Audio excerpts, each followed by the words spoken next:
বিয়ের ৪ মাস পর গভীর রাতে নাবালিকা বধূকে উদ্ধার করা হয়েছে তার বাবার বাড়ি থেকে। শোনা যাচ্ছে যে সেই বাবা জোরপূর্বক নাবালিকাকে বিয়ে দিয়েছিল। তবে এলাকাবাসীর চাপের মুখে পড়ে নড়ে চড়ে বসলো চাইল্ড লাইন কর্তৃপক্ষ। চাঞ্চল্যকর এই ঘটনাটি ঘটেছে চরিলামে। বিয়ের মাত্র ৪ মাসের মাথায় গভীর রাতেই বাবার বাড়ি থেকে উদ্ধার করা হয়েছে এই নাবালিকা বধূকে। অভিযোগ, নিজের মেয়েকে জোরপূর্বক বিয়ে দিয়েছিল অভিযুক্ত বাবা। দীর্ঘদিন ধরে এলাকাবাসীর অভিযোগ এবং চাপের পর অবশেষে অভিযানে নেমেছে চাইল্ড লাইন সঙ্গে পুলিশ। গভীর রাতে তৎপরতা দেখিয়েছে যৌথ অভিযানে এর নাবালিকা বধূকে উদ্ধার করে নিরাপদে হোমে পাঠানো হবে বলে সূত্রের খবর। তবে উদ্ধার অভিযানে গিয়েও বাধার মুখে পড়তে হয়েছে প্রশাসনকে। অভিযোগ হচ্ছে অভিযুক্ত বাবা চাইল্ড লাইন এবং পুলিশের কাজে বাধা দেওয়ার চেষ্টা করেছে এবং সেই অভিযুক্ত বাবা গোটা ঘটনাটিকে অস্বীকার করারও চেষ্টা করেছে। অন্যদিকে নাবালিকা সেই গৃহবধূ কিন্তু পুরো ঘটনাটি সে স্বীকার করেছে যে তার বাবা জোরপূর্বক তাকে বিয়ে দিয়েছে, কিন্তু সে বিয়ে নয়, পড়াশোনা করতে চায়। পরিস্থিতি উত্তপ্ত হয়ে উঠেছে পরবর্তী সময়ে। যদিও এক্ষেত্রে চাইল্ড লাইন কর্তৃপক্ষ কি জানাচ্ছেন শুনুন। বাবা ইনফরমেশন এসেছিল যে এদিকে একজন বাবাই নাবালিকা মেয়েকে বিয়ে দিয়েছে।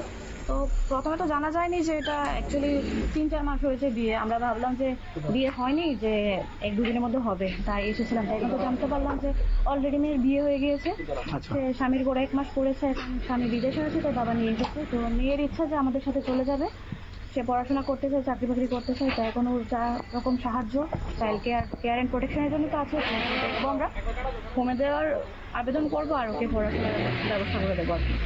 আজকে কি ওকে বাড়ি থেকে নিয়েছেন? হ্যাঁ, বাড়িতে নিয়ে এসে বাবা তো নিতে দেয়নি, তো এখন আমরা নিয়ে এসেছি। এখন আপাতত একটা হোমে দেবো, দেন পার্মানেন্ট হোমে দেওয়ার ব্যবস্থা করবো। আপনারা শুনলেন চাইল্ড লাইন কর্তৃপক্ষের বক্তব্য। পরিস্থিতি উত্তপ্ত হয়ে উঠলে এবং চাইল্ড লাইন ও পুলিশের কাজে বাধা প্রদান করলে অভিযুক্ত বাবাকে আটক করেছে পুলিশ।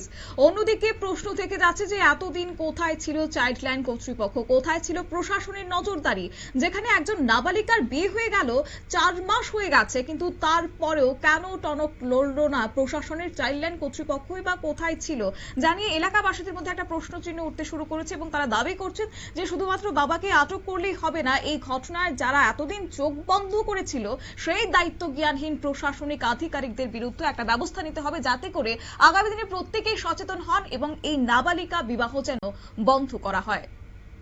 নিয়ে ছোট্ট একটি বিজ্ঞাপন বিরতির সঙ্গে থাকুন।